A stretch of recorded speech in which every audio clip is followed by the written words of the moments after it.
Hi there, Coach Sam from AYS here. We're going to do some exercises for your hands and arms before you play your instrument. Okay, let's get to it. Just go ahead and stand wherever you are. Make sure you have good posture, your shoulders are back, your chest is open, you have just, nice straight line. Do what I call the broken wing. Alright, so you're going to bring your hand up. It's going to be, your wrist is going to be bent, your elbow's going to be tucked in. What we're going to do is we're going to have our wrist bent and straight. Bent and straight. Notice I'm not moving my shoulder at all. That's a really, really important thing that you don't move your shoulder, because we're just focusing on moving our elbow. Good. This kind of mimics bowing in and out, in and out, in and out. Okay, let's switch to the other arm. Bring your wrist up, just let it kind of hang. Alrighty, broken wing, up and down. My wrist is bent, straight, bent, straight, bent, straight, nice and relaxed. Don't push your arm further than this. It's a really small movement. Okay. Alright, let's go ahead and move on. Just shake your arms out a little bit. It can be kind of tricky. Alrighty. I'm going to do what I call the light bulb change. So you're going to bring your hands up, and just as how you would turn your wrist for changing a light bulb, you're going to do that. You can put your hands in a fist, though I like to get best movement with my hands open. You can kind of stretch all the ligaments in between your fingers that way too. And just be aware how far your hand can turn. But don't turn it too far. You don't want to injure yourself. So just nice and relaxed. Okay? And do finger taps. We're going to start with our pinky. We're going to do tap, tap, tap, tap, tap, tap, tap, tap.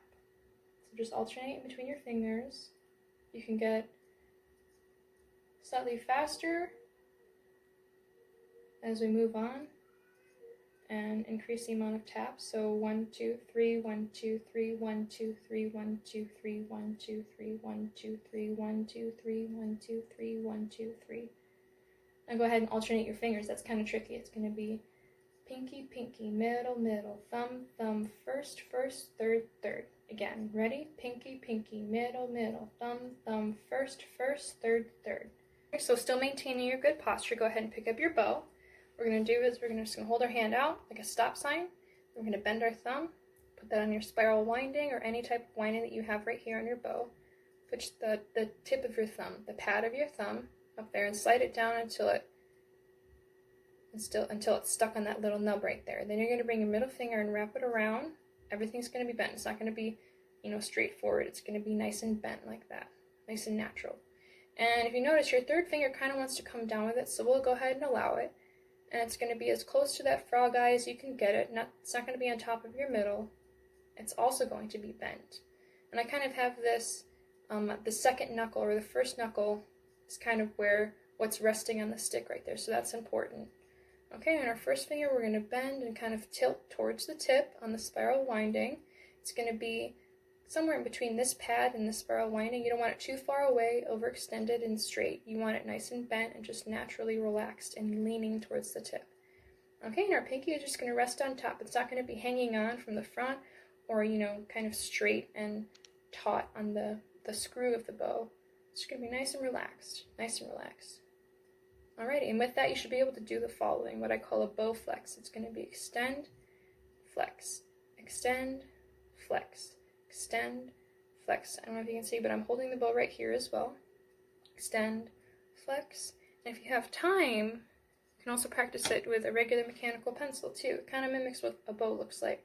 You slide your thumb down, middle finger, third next, pinky resting, and your first finger should be able to do the same thing here. Extend, flex, extend, flex, extend, flex. If you have any long hair, you just want to make sure it's out of the way of your left shoulder so that it's not going to get caught in your shoulder rest and then interfere with your ability to grip the instrument. Okay, so whether you have a shoulder rest or a sponge, all the directions will be the same. So you're going to go ahead and lift your chin up and bring your violin. If your shoulder rest has a curve, you're going to want to let that kind of hook and hang on your shoulder. Okay? And then the next thing you want to do is, what I like to use is point of reference. So I don't want my chin to be kind of, I want my ear to be on the chin rest. That's not what you want to do. And you don't want your nose to be directly down the line of the fingerboard and the scroll. You don't want to be looking directly at your scroll. You kind of want your nose to point somewhere towards this little edge right here. I don't know if you can see that, but we have a C kind of carved into our instrument on the right side. There's a little cliff right here, and you want to make sure your nose is kind of just over that. It's kind of like, you know, in alignment with that. And now that you have that, you can go ahead and pick up your bow. You just practiced good bow hold. So remind yourself of that. You can check your hand in a mirror if you need to. You should be able to do the bow flex if you're holding it correctly. Okay, now what we're going to do is we're going to go ahead and bring our bow to the string. What we want to do and be mindful of is that we're staying in between the bridge and the fingerboard when we play. So I'm just going to play a long A note. 1, 2, 3, 4. 1, 2, 3, 4. And the two things that are bending right there are my elbow and my wrist. So my elbow is currently bent, and now they're both going to straighten wrist and elbow.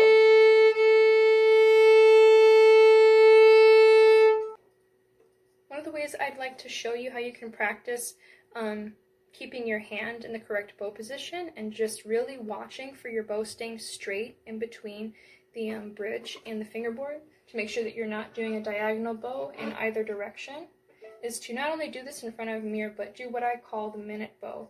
That means you're going to go down bow for a whole 30 seconds, and you're going to go up bow for a whole 30 seconds, and whichever string you prefer. I recommend doing D string since your elbow is kind of in a neutral position there. So I'm going to go ahead and start my timer for a minute. We're going to do down bow. I'm going to make sure your elbow is in the correct position so it's not tucked in like this, or it's not hyperextended above. You're going to place your bow on the string for 30 seconds. You're going to play down bow.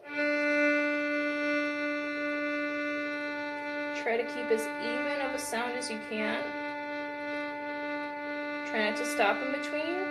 Make sure your right bow hand thumb is bent. Okay, now we're going to switch it. Try to go to the tip, but you don't want to do anything painful. If you can't make it to the tip, that's okay. We're just going up bow. Make sure your right hand bow thumb is bent. Almost there. Make sure you're bending your wrist as well, bringing your elbow closer to you. So almost a minute right there. But you can go ahead and do that in front of a mirror and really check and make sure you have everything in the correct position. For your left hand, you want to make sure that your wrist isn't touching the neck of the instrument, and you want to make sure that it isn't bent the opposite way. Either one of those things could really affect your intonation. So now I'm going to be doing a G major scale 2 octaves. We're going to do a half note per note. That means 2 beats per note. And once we get to the top of the scale, we're going to come back down, and then we'll do a different rhythm.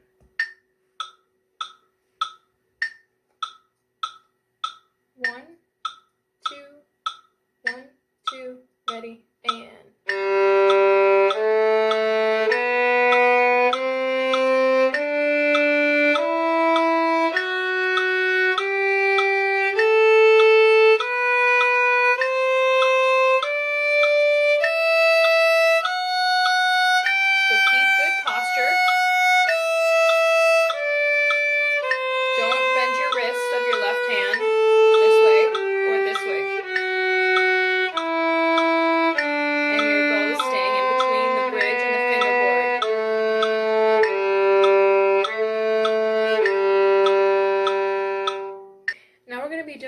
The strawberry rhythm. In other words, you're going to be doing triplets for every note that you play.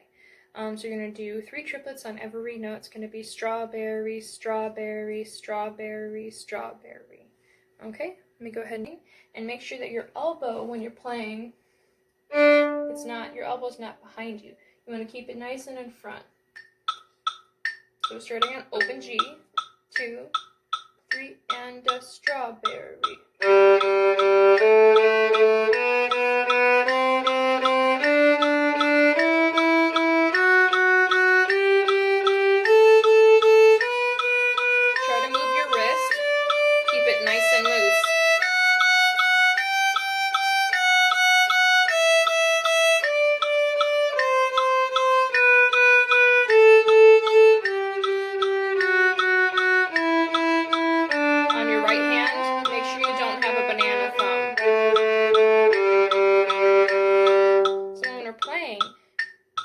flexibility we want with our right hand, we need to make sure that our bow is in the correct position. I could have all of my fingers in the correct position, and then if my thumb looks like a banana, in other words, your thumb looks like this when it's on the bow, it's going to really limit how flexible your arm is. What we're going to do is we're going to see if we can play those forte. Different ways we can do that are by placing our bow closer to the bridge, making sure our index finger is pressing on the stick a little bit more than how we normally would.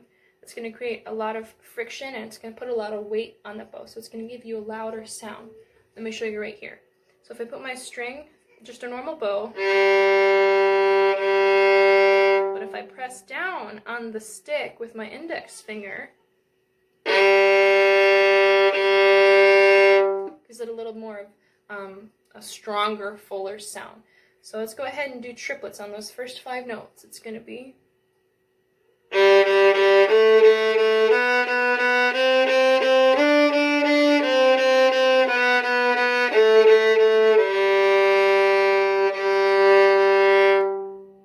Okay.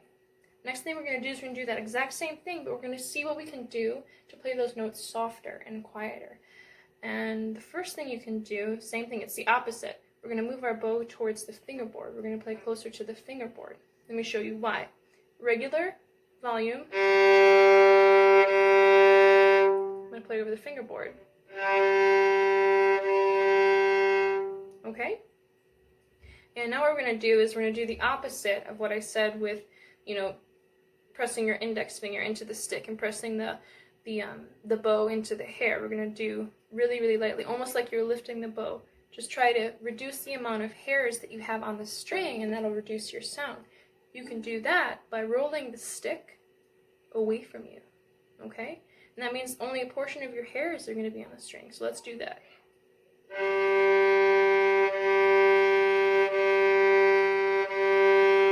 And let's do the triplets, the first 5 notes.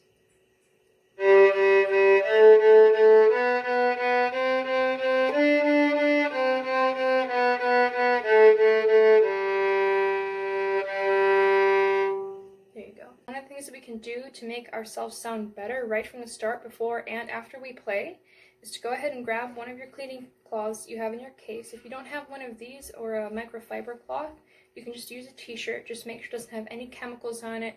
You don't want any liquid coming near your instrument. It can be very damaging. So go ahead and take your cloth, set your bow down. You want to kind of pinch each string and clean each string that way. Just gently. You're not trying to pull the string off. This is just good old maintenance. After you wipe down your strings, go ahead and wipe underneath your fingerboard, underneath the strings, and then in between the tailpiece and the bridge as well. Alrighty, good luck practicing to you all.